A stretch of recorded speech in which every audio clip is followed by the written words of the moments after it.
What's up guys, welcome back to my channel. So today we're going to be talking about drums, and I'm actually going to be going through my session that I'm working on and actually show you guys how to actually mix in an entire drum kit. So we're going to be sending the drums to a bus, and then what we're going to be doing is using EQ to mix that drum kit, and then what we're going to be doing is actually adding some effects like reverb to it, to show you guys how to make the drums really pop and cut out those bad frequencies.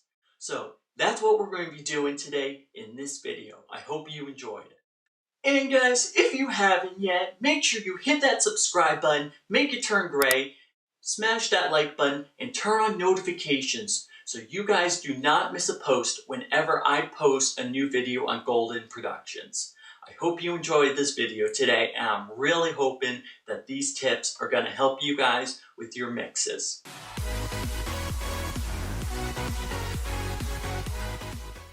Alright guys, so like I said, today we are going to be mixing in an entire drum kit.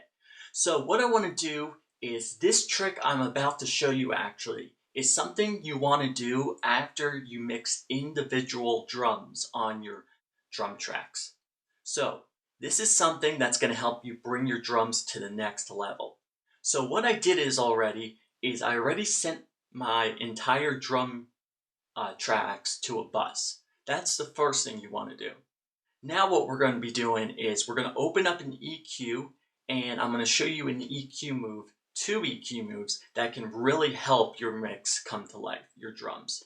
So the first thing we want to do actually is solo our drum kit. So let's jump into Logic and do that right now.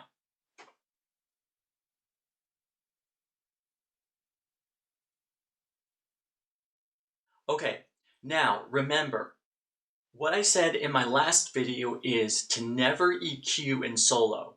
But what I said is today I'm doing a tutorial for you guys to teach you guys about mixing. But never EQ in solo because you never are going to be able to place your frequencies and the instruments in the frequency spectrum where they need to be. So remember that. Write that down because it's a really important thing you need to know. Okay?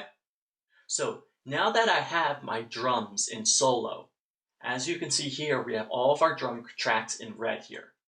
Now, what I want to do is, and since they're on a bus, we're actually going to be mixing this on a bus in solo.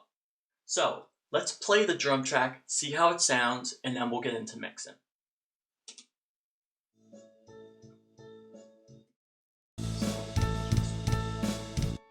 So we're going to solo our drum track here. Sorry about that, I thought it was soloed. Apparently it wasn't.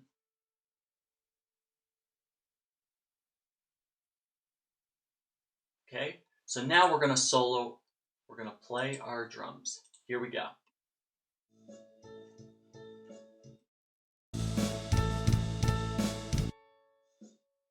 There we go. Sorry about that.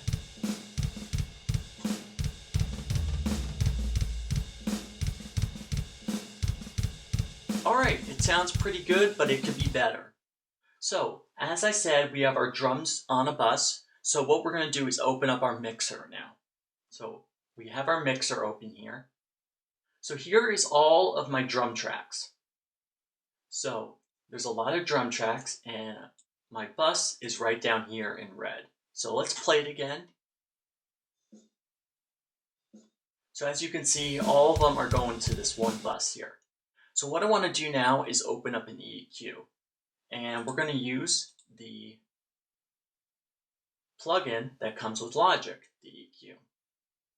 Now, the first thing I want to do is use some EQ to clean it up. And there's two frequencies I want to get rid of. So let's jump into that.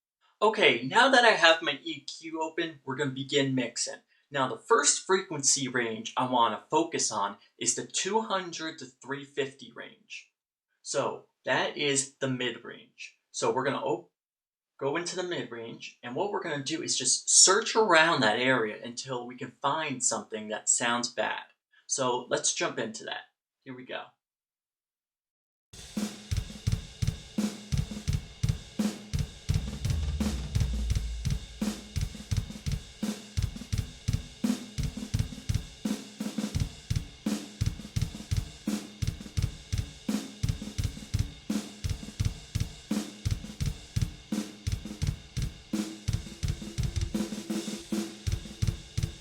Okay, we found a frequency that sounds really bad, it sounds really muddy, and it does not sound good at all. So we're gonna cut that out.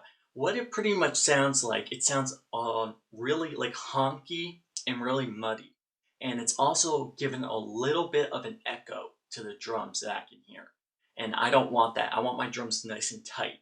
So we're gonna cut that frequency out about 3 to 6 dB. Here we go.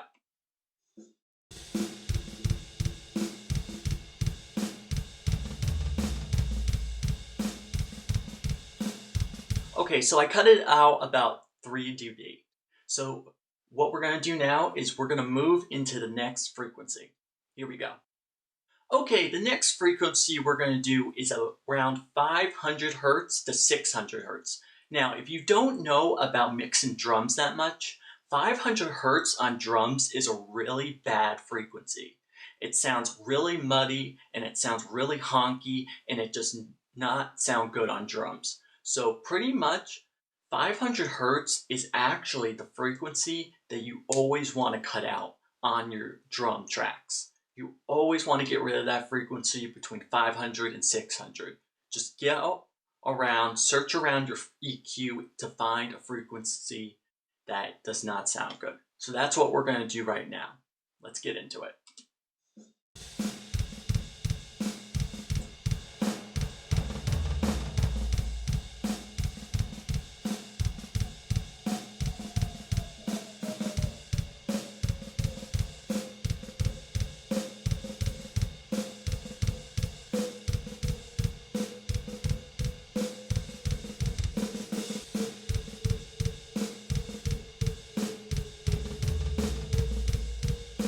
Okay, you hear that in there? If you guys can't hear it well, just on your laptop, on your cell phone, on your computer, desktop, make sure you're wearing headphones because you can actually hear the frequencies that I'm cutting out a lot better with headphones. So I found the bad frequency, let's cut it out and get it better. Here we go.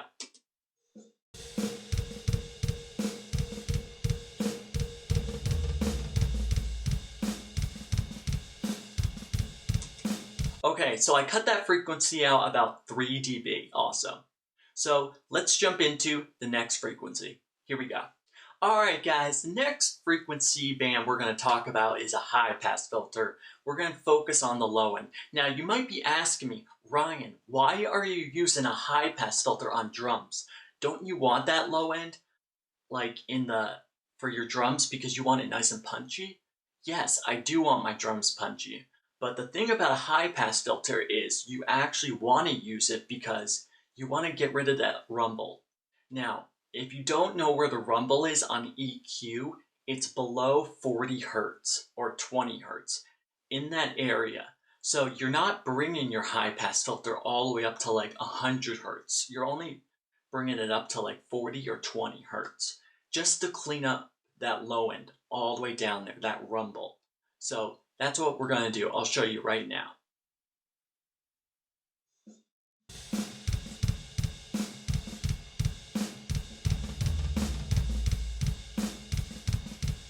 Okay, so what we're going to do is I'm actually going to play this frequency, this song, and what I want you guys to do is actually focus on the lines that are jumping around here, the sound wave that you can see on your EQ. And what I want you to do is focus on this area right down here where it's actually bent a little bit. That's how you can know where to cut out your high pass filter. So take a look. You see how right down here it's not going all the way through, it's only stopping and dropping here, this squiggly line?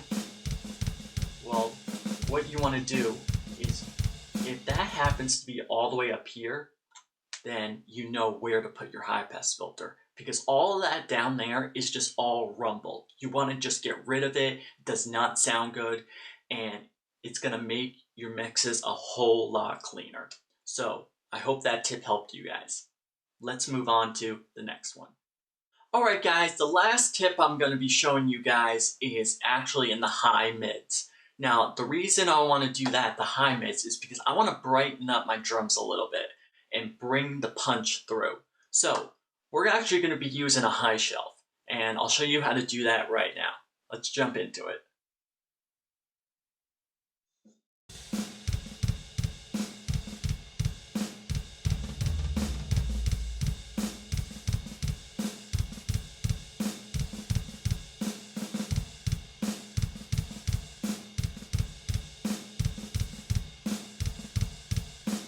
Okay, that sounds pretty good to me.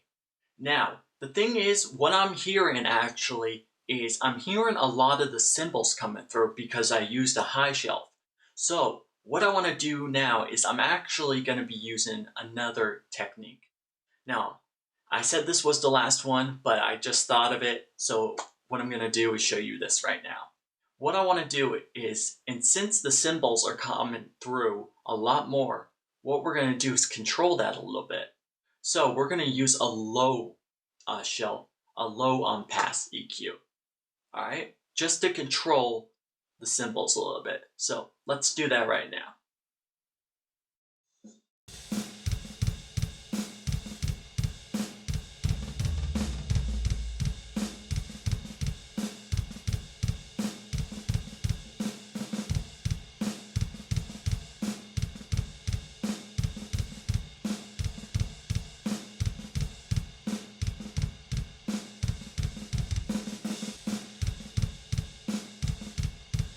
Alright, and there you go. I just wanted to control those cymbals a little bit more because they were popping through way too much, overwhelming the other instruments. That's what I'm thinking it's going to be doing. So that's how you actually control your drums only on one channel when you send them to a bus. This will help you bring your drums to the next level. So remember, what you want to do is actually mix your drums individually first and then send them to a bus and then mix them on that bus. Okay? I hope that tip helped you. Alright guys, so like I said, we're also going to be using some reverb now in effect on these drums. Okay? So what we want to do first is we want to actually exit out of that EQ. Now, what some people do that I've seen in the past is they actually put the reverb on their tracks. But that is literally one of the worst things you can do in music. And the reason why is because it actually just takes up your CPU power on your tracks in your DAW. So you never want to put your reverb on your tracks. You always want to put your reverb on your buses. Always send your reverb to a bus. It always saves CPU power for you guys, okay? So what we're going to do is open up a reverb and I'm going to show you guys how we're going to make these drums actually pop. And remember, actually, the thing is, I actually did a reverb video on how to make your tracks pop through the mix. So guys, if you haven't seen that video yet, go check it out. I'll leave the link in the description down below, and I'll leave a link right up here to that video so you guys can go check it out too, okay? It actually shows you how to use reverb to make your instruments pop through the mix more. So go check it out and leave a like, and if you haven't yet, make sure you hit that subscribe button for all videos that I can teach you. So let's jump into this reverb. Here we go. First thing we're going to do is play the track, and then I'm going to show you how to use the reverb. Here we go.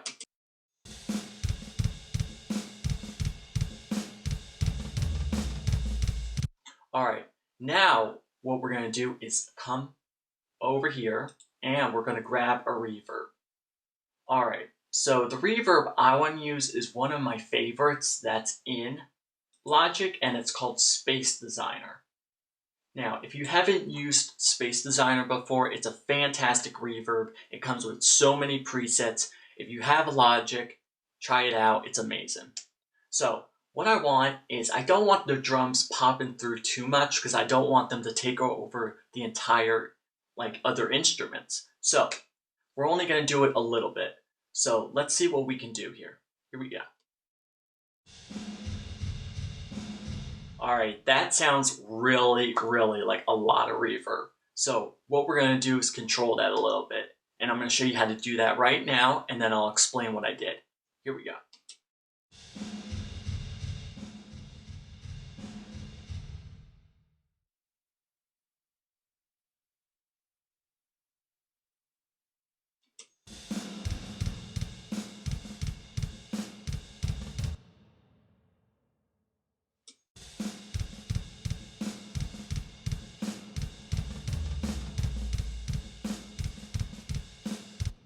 Alright, so what I did is I went into my presets and I picked a preset called Bada Church, I think it's called, and then I brought the wet signal down a little bit.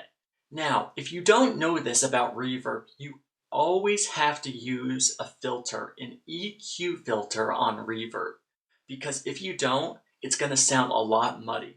And the EQ moves you have to use on a reverb are a high pass filter and a low pass filter. So we're going to jump into the EQ now. This reverb in Logic actually comes with an EQ, so I don't need to use another EQ. By using so many plugins on your track, that's another way to waste CPU power. So that's why I love this reverb, because it comes with an EQ, so I don't need to use too many plugins. So let me show you how this is done.